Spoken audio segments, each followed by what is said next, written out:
ಮಾಧ್ಯಮದ ಮುಖಾಂತರ ಹೇಳಲಿಕ್ಕೆ ಇಚ್ಛಪಡ್ತೇನೆ. ಈಗಾಗಲೇ ಎಲ್ರಿಗೂ ಗೊತ್ತಿರ್ತಕ್ಕಂಥ ವಿಚಾರನೆ, ಅದನ್ನ ಪದೇ ಪದೇ ನಾವು ಹೇಳಲಿಕ್ಕೆ ಬರೋದಿಲ್ಲ.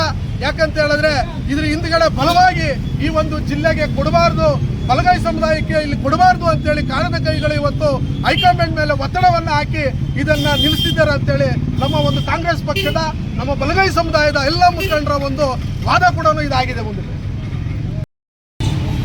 ಈ ಒಂದು ಸಂದರ್ಭದಲ್ಲಿ ಕೋಲಾರ ಮತ್ತು ಚಿಕ್ಕಬಳ್ಳಾಪುರ ಅವಳಿ ಜಿಲ್ಲೆಗಳಿಂದ ನಮ್ಮೆಲ್ಲರ ಬಲಗೈ ಸಮುದಾಯದ ನಾಯಕರು 3 ಬಾರಿ ಬಂಗಾರಪೇಟೆ ವಿಧಾನಸಭಾ ಕ್ಷೇತ್ರದಲ್ಲಿ ಜಯಶೀಲರಾಗಿರ್ತಕ್ಕಂಥ ಎಸ್.ಎನ್. ನಾಗಸಮ್ಮಣ್ಣವರಿಗೆ ಈ ಒಂದು ಸಚಿವ ಸಂಪುಟದಲ್ಲಿ ಅವಕಾಶವನ್ನು ಕೊಟ್ಟು ಮಂತ್ರಿಯನ್ನಾಗಿ ಮಾಡ್ತಾರೆ ಅಂತೇಳಿ ನಾವೆಲ್ಲ ಬಲಗೈ ಸಮುದಾಯದ ಮುಖಂಡರು ಸಹ ನಾವು ನಂಬ್ಕೊಂಡಿದ್ವಿ.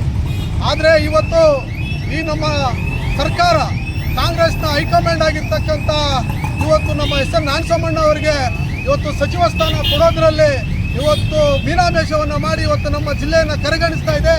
ಆ ಒಂದು ಕಾರಣಕ್ಕಾಗಿ ಬಲಗೈ ಸಮುದಾಯವನ್ನು ಕಡೆಗಣಿಸಿರ್ತಕ್ಕಂಥ ಈ ಒಂದು ಸಂದರ್ಭದಲ್ಲಿ ಬಂಗಾರಪೇಟೆಯ SC ಬ್ಲಾಕ್ ಕಾಂಗ್ರೆಸ್ನ ಅಧ್ಯಕ್ಷ ಆಗಿರ್ತಕ್ಕಂಥ ಆನ ಹರೀಶ್ ಆದ ನಾನು ಇವತ್ತು ಈ ಒಂದು ಕಾಂಗ್ರೆಸ್ ಸರ್ಕಾರ ಏನು ಇವತ್ತು SC ಸಮುದಾಯವನ್ನು ಬಲಗೈ ಸಮುದಾಯವನ್ನು ಕಡೆಗಣಿಸಿದೆ, ಆ ಒಂದು ಕಾರಣಕ್ಕಾಗಿ ನನ್ನ ಒಂದು ರಾಜೀನಾಮೆಯನ್ನು SC ಬಲಗೈ ಸಮುದಾಯದ ಮುಖಂಡನಾಗಿ ಈ ಒಂದು ಕಾಂಗ್ರೆಸ್ ಪಕ್ಷದ SC ಸಮುದಾಯ ಬ್ಲಾಕ್ ಕಾಂಗ್ರೆಸ್ನ ಅಧ್ಯಕ್ಷ ಸ್ಥಾನಕ್ಕೆ ನಾನು ರಾಜೀನಾಮೆಯನ್ನು ಕೊಡೋ ಮುಖಾಂತರವಾಗಿ ನಾನು ಒಂದು ಪ್ರತಿಭಟನೆಯನ್ನು ಮಾಡ್ತಾ ಇದ್ದಲ್ಲಿ ಕೇಳಲಿಕ್ಕೆ ಇಚ್ಛೆ ಪಡ್ತಾ ಇದ್ದೇನೆ. ಬಂಧುಗಳೇ, ಈ ಒಂದು ಕಾಂಗ್ರೆಸ್ ಸರ್ಕಾರ ಬರಲಿಕ್ಕೆ ಈ ಒಂದು ಕೋಲಾರ ಜಿಲ್ಲೆಯಲ್ಲಿ ಪ್ರಮುಖ ಪಾತ್ರವನ್ನು ವಹಿಸಿರ್ತಕ್ಕಂಥದ್ದು ನಮ್ಮ ಕೋಲಾರ ಜಿಲ್ಲೆ.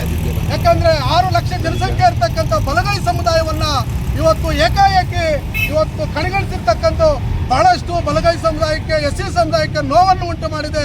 ಆ ಒಂದು ಕಾರಣದಿಂದಾಗಿ ನನ್ನ ಒಂದು ರಾಜೀನಾಮೆಯನ್ನ ಹೈಕಮಾಂಡ್ಗೆ ನಾವು ಸಲ್ಲಿಸ್ತಾ ಇದ್ದೇನೆ.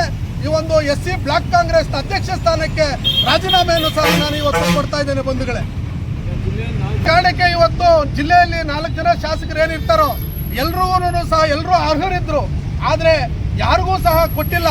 ಅದರಲ್ಲಿ ಪ್ರಮುಖವಾಗಿ ಬಲಗೈ ಸಮುದಾಯದಲ್ಲಿ ಶಾಸಕರಾಗಿದ್ದ ಎಸ್.ಎನ್. ನಾಗಸಮ್ಮಣ್ಣನವರು ಕಳೆದ 3 ಬಾರಿ ಇವತ್ತು ವಿಧಾನಸಭೆಗೆ ಆಯ್ಕೆಯಾಗಿದ್ದಾರೆ.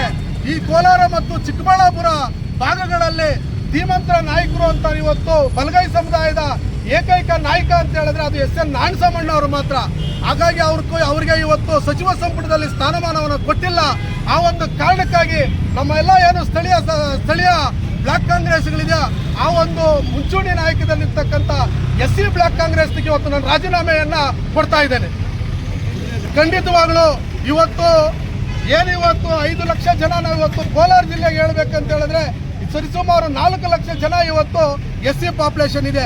ಈಗಾಗಲೇ ಭಾರತ ದೇಶದಲ್ಲಿ 2ನೇ ಸ್ಥಾನ SC ಇರ್ತಕ್ಕಂಥ ಒಂದು ಸಂದರ್ಭದಲ್ಲಿ ಜಿಲ್ಲೆಯಲ್ಲಿ ಇವತ್ತು SCಗಳನ್ನ ಒಂದು ಪರಿಶಿಷ್ಟ ಜಾತಿಯನ್ನ ಇವತ್ತು ಕಾಂಗ್ರೆಸ್ ಸರ್ಕಾರ ಕಡೆಗಣಿಕೆ ಮಾಡ್ತಾ ಇದೆ ಅಂತ ಹೇಳಿದ್ರೆ ಇದರ ಪಾಠವನ್ನ ಮುಂದೆ ಬರ್ತಕ್ಕಂಥ ಎಲ್ಲ ಚುನಾವಣೆಗಳಲ್ಲೂ ಸಹ ಕಾಣಲಿಕ್ಕೆ ತಾವು ಕಾಯಬೇಕು ಅಂತೇಳಿ ಈ ಒಂದು ಮುಖಾಂತರ ನಾವು ಒಂದು ಕಾಂಗ್ರೆಸ್ ಪಕ್ಷಕ್ಕೆ ಎಚ್ಚರಿಕೆಯನ್ನು ಸಹ ಕೊಡ್ತಾ ಇದ್ದೇವೆ.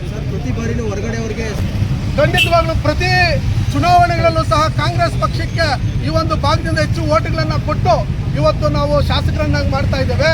ಆದರೆ ಯಾಕೋ ಏನೋ ಗೊತ್ತಿಲ್ಲ, ಕಾಂಗ್ರೆಸ್ ಪಕ್ಷ ಕೋಲಾರ ಜಿಲ್ಲೆಯನ್ನ ಕಡೆಗಣೆ ಮಾಡ್ತಾ ಇದೆ. ಅಂದ್ರೆ ಇದ್ರ ಹಿಂದ್ಗಡೆ ಕಾಣದ ಕೈಗಳು ಕೆಲಸ ಮಾಡ್ತಾ ಇದೆ ಅಂತೇಳಿ ನಾವು ಬಲವಾಗಿ ಹೇಳಲಿಕ್ಕೆ ಇಚ್ಛಪಡ್ತೇವೆ.